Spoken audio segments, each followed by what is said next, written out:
आज के दिन बहुत अच्छा गेंदबाजी, बहुत अच्छा बल्लेबाजी हुआ। अफसोस इस बात का है कि चकिया की टीम हार गई और एम्पायर का डिसीजन सर्वमान्य डिसीजन माना जाएगा।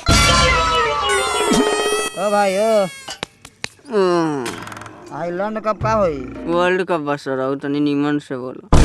रख ला, चकिया के हराए में तो ज्यादा योगदान बा, रख ला। तो आज के मैन ऑफ द मैच मनी महाराज जी को मिलेगा। तो मनी जी, आप है मैन ऑफ द मैच, कुछ कहिए।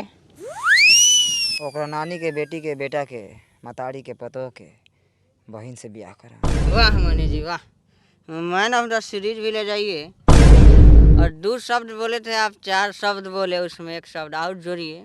ओकरा भाई के कोनो और बहन होके तो मेरा सेटिंग कराइए।